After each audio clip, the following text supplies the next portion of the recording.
France Inter.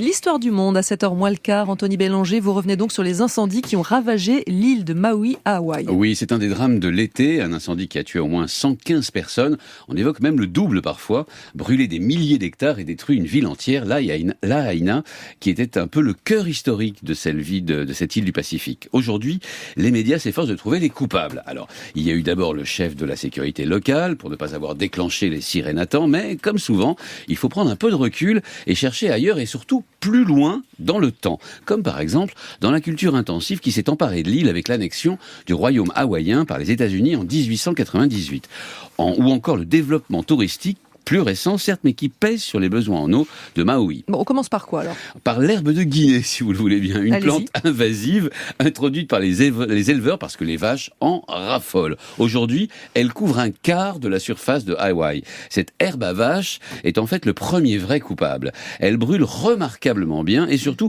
elle est hors de contrôle. Dès qu'une terre est abandonnée, elle la recouvre et les moyens pour la détruire seraient trop lourds et trop coûteux pour y penser sérieusement. Puis, deuxième coupable, l'ananas, qui pour croître a besoin d'une tonne d'eau par an et par mètre carré de plantation. Mètre carré, ça tombe bien. Les planteurs ont été attirés sur ces îles par leur pluviométrie parce qu'il pleut beaucoup à Hawaï pour les tropiques.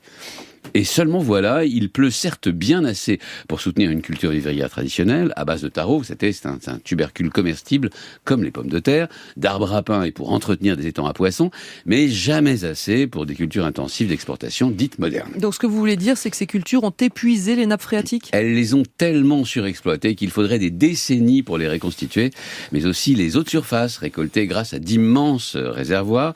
Elles ont même empoisonné les puits avec leurs pesticides utilisés massivement. La canne à sucre est aussi complice du crime. D'abord parce que produire une livre de sucre exige en amont près d'une tonne d'eau.